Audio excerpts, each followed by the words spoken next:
UP के इटावा में जो मानवता को शर्मसार कर देने वाली जो घटना घटित हुई है, जो कथावाचक के साथ दुर्व्यवहार हुआ है, तो यह दुर्व्यवहार समस्त मानव जाति का अपमान किया है।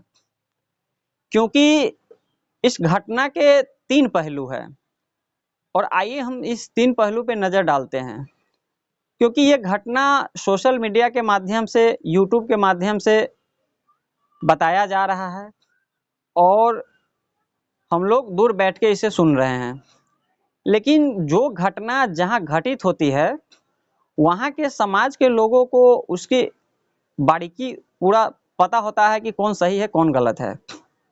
सभी लोगों को नहीं, लेकिन हाँ, ज़्यादातर लोगों को उस घटना का सही और गलत पता होता है, जिस समाज में घटना घटित होती है। हमारे यहाँ का न्याय व्यवस्था ऐसा है कि कोर्ट को कई साल लग जाएंगे इस घटना के बारे में यह जानने में कि दोषी आखिर है कौन। क्योंकि अंग्रेजों ने हमारे कानून व्यवस्था को इस तरह बना दिया कि भारतीयों को जल्दी न्याय ही न मिल पाए। खैर वो अलग विषय है, लेकिन जो ये घटना जो भी कह लीजिए, जो घटित हुई है कथावाचकों के साथ, ये मानवता के साथ साथ समस्त सनातन का अपमान किया है। सनातन का अपमान अर्थात मानवता का अपमान। तो इसमें जो समाज में घटना घटित हुई है, उस समाज का यह नैतिक दायित्व है कि इस घटना में जो सही है, जो गलत है, उनको दंडित करे। क्योंकि भागवत कथा में कहा गया है कि हमेशा धर्म के साथ खड़े रहो। इस घटना का 3 पहलू है। 3 पहलू क्योंकि हम लोग दूर से ही देख रहे हैं, तो उस घटना में 3 पहलू है। जो कथा करवा रहे थे उनका कहना यह है कि हमारे महिला के साथ अभद्र व्यवहार हुआ, इसके लिए हमने इन्हें सजा दी। दूसरा पहलू यह है कि कथावाचक जो थे वो बोल रहे हैं कि हम गैर ब्राह्मण थे, कथा कर रहे थे, उसके लिए हमारे साथ दुर्व्यवहार हुआ। या तीसरा कारण हो सकता है कि राजनीतिक दल अपना राजनीतिक चमकाने के लिए जातियों में अपना एक साजिश के तहत लड़वाया हो सकता है, कुछ भी हो सकता है। तो इन 3 पहलू को ध्यान में रखकर ही कोई बात बोलना चाहिए या निर्णय लेना चाहिए। क्योंकि इसमें सबसे बड़ी बात है कि जो समाज जहां घटना घटित होता है, उसके ज़्यादातर लोगों को सही और गलत पता होता है और इस 3 पहलू को ध्यान में रखे बिना ही कोई निर्णय लेना सही नहीं होगा। क्योंकि जिनके साथ दुर्व्यवहार हुआ है वो यादव जाति से जरूर है, लेकिन वो समस्त मानव जाति का प्रतिनिधि है। क्योंकि कृष्ण भगवान कहते हैं अर्जुन को कि द्रौपदी का अपमान तो तुम्हारा सिंगल अपमान नहीं है, व्यक्तिगत अपमान नहीं है, वो समस्त नारी जाति का अपमान है, वो समस्त मानवता का अपमान है। तो कथावाचक के साथ जो दुर्व्यवहार हुआ, अब कौन सही है कौन गलत है ये बात की बात है। अगर थोड़ा देर के लिए कथावाचक गलत है या सही है वो बात की बात है, लेकिन अगर कथावाचक गलत भी है तो उस तरीके से किसी को भी दंडित करने का कोई अधिकार ही नहीं है, उसको कोर्ट दंडित करता। आप उस तरीके से मानवता को शर्मसार कर देने वाला अपमान नहीं कर सकते हैं। तो ये समाज को यह सोचना पड़ेगा कि अगर इसी तरह से जाति में बटे रहे तो फिर भारत कैसे मजबूत होगा। क्योंकि कथा, भागवत कथा जो कृष्ण भगवान के विषय में चर्चा होती है, तो उस कथा का उद्देश्य सुनना और सुनाना नहीं है। उस कथा का उद्देश्य है, क्योंकि उसी महाभारत में कृष्ण भगवान युधिष्ठिर से कहते हैं कि हे युधिष्ठिर, ये महाभारत जो है, इनको इस कथा को आने वाली कोई न कोई पीढ़ी, जब जब अधर्म अन्याय बढ़ेगा तो कोई न कोई पीढ़ी इसके पद चिन्हों पर चलकर धर्म का स्थापना करेगा। तो ये कहाँ का धर्म है कि जो कृष्ण भगवान की कथा के लिए आप बुलाते हैं, वही कृष्ण भगवान महाभारत में युद्ध लड़कर क्षत्रिय बने, उसके बाद ज्ञान देकर, गीता का ज्ञान देकर ब्राह्मण का काम किए, उसके बाद रथ चलाकर सारथी बने, तो शूद्र अपने आप को साबित किए।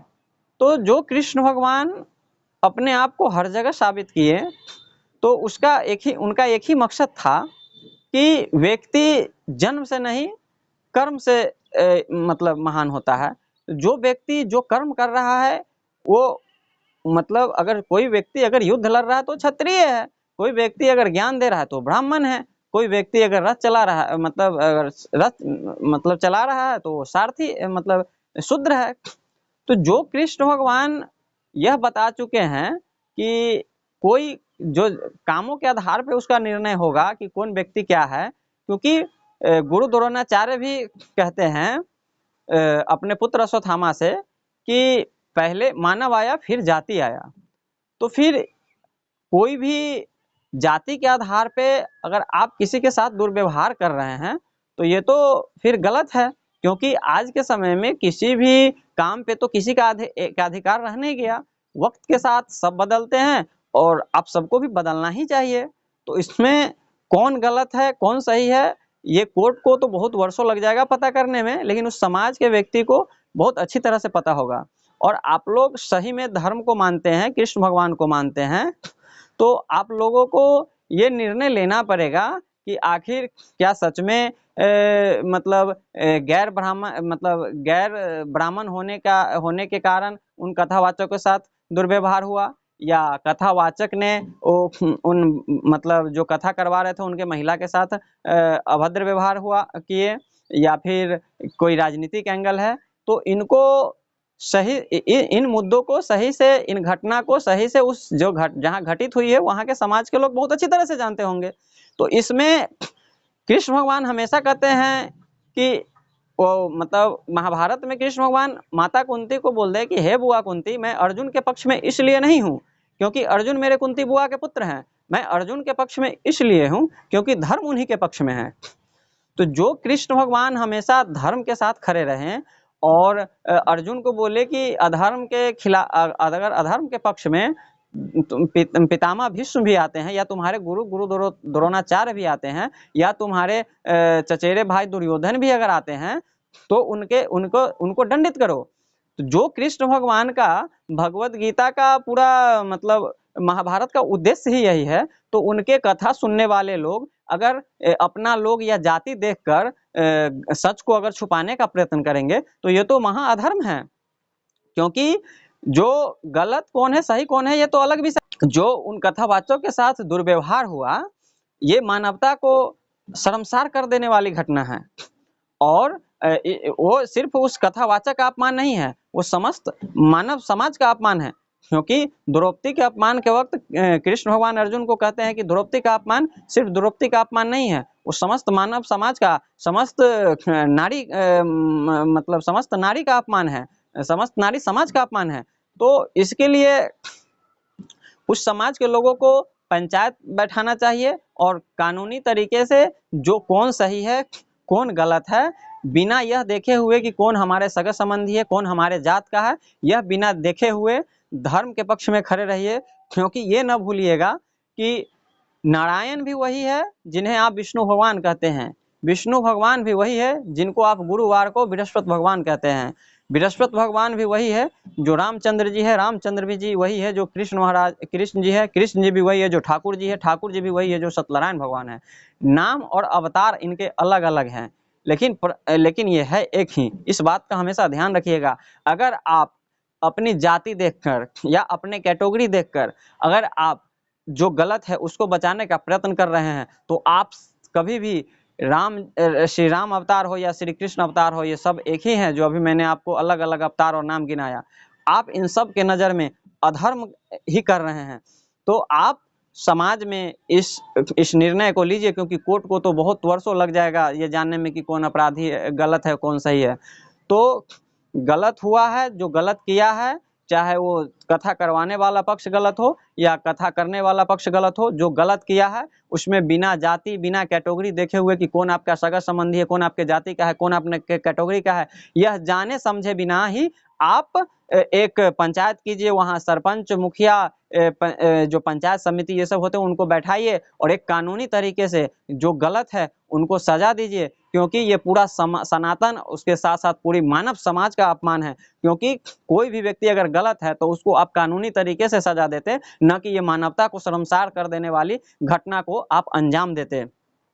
तो आप हमेशा इस बात को मैं कहते आया हूँ कि कृष्ण भगवान ने कभी नहीं कहा कि मतलब अर्जुन को कि हे अर्जुन तुम दुर्योधन। कृष्ण भगवान हमेशा बोले, कभी ये नहीं कहे कि कौन किस जाति का है, कौन किस धर्म का है। वो हमेशा बोले कि जो सामने वाला व्यक्ति है वह धर्म के पक्ष में है। राम जी भी कभी नहीं देखे कि राम जी भी क्षत्रिय थे और रावण भी ब्राह्मण था। दोनों सेम जो आज स्वर्ण कैटेगरी कहते हैं उसी स्वर्ण कैटेगरी से थे, लेकिन राम जी ने भी अधर्मी रावण का वध किया। तो आप ये सब जो शास्त्र है ये सिर्फ अगरबत्तियां दिखाने के लिए नहीं है और कथा करवाने के लिए नहीं है।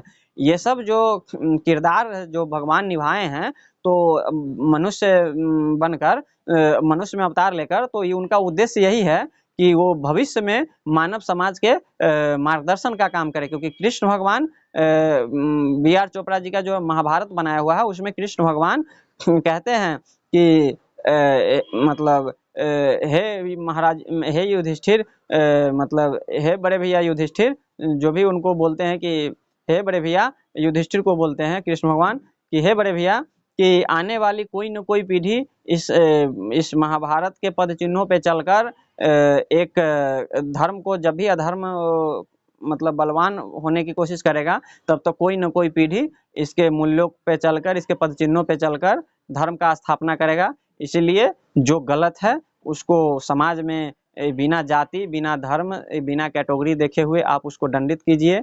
नहीं तो फिर राम जी की या फिर कृष्ण जी की, रामा अवतार की या फिर कृष्णा अवतार के, या फिर कोई मतलब नारायण का जो भी नाम और अवतार है उनका पूजा पाठ करने से या धर्म ग्रंथ को अगरबत्ती दिखा देने से आप धार्मिक व्यक्ति नहीं कहे जाएंगे। क्योंकि धार्मिक होना बहुत अच्छी बात है, लेकिन कृष्ण भगवान हमेशा इस बात को बोलते हैं कि व्यक्ति का कर्म ही उसका भाग्य निर्धारित करता है। तो कर्म श्रेष्ठ है और हमेशा धर्म के साथ जुड़कर ही कर्म कीजिए, यही श्रेष्ठ है। इसीलिए अगर आप इसमें जाति और कोई भी जाति है, अगर आप अपने जाति को बचाने का, अपने कैटेगरी को, लोगों को बचाने का प्रयत्न कर रहे हैं जो गलत है, तो आप मतलब न तो श्री राम अवतार का सम्मान कर रहे हैं, न श्री कृष्ण अवतार का सम्मान कर रहे हैं, या फिर नारायण के किसी भी अवतार का आप सम्मान नहीं कर रहे हैं। क्योंकि जब आप अधर्म को अपनी जाति छुपाने के, अपनी जाति को सपोर्ट करने के लिए, अपनी कैटेगरी को सपोर्ट करने के लिए अगर अधर्म का सपोर्ट कर रहे हैं, तो फिर आपका तो धार्मिक होना एक ढोंग है। क्योंकि कर्म सबसे पवित्र चीज है, ऐसा कृष्ण भगवान कहते हैं। तो कर्म को शुद्ध करिए, यही एक मतलब यही सबसे बड़ी भक्ति है। और इसके साथ ही क्योंकि जब तक आप जाति में बटे रहेंगे तो भारत को ताकतवर नहीं बना सकते हैं, और भारत जातियों में बटा रहेगा तो फिर इसको विश्व गुरु कैसे बना सकते हैं। तो भारत फिर से सोने की चिड़िया बन सके, इसके लिए हमेशा धर्म के साथ खड़े रहिए और अधर्म का विरोध कीजिए, तभी जाके भारत फिर से विश्व गुरु बनेगा। इसी के साथ ही जय हिंद, जय भारत।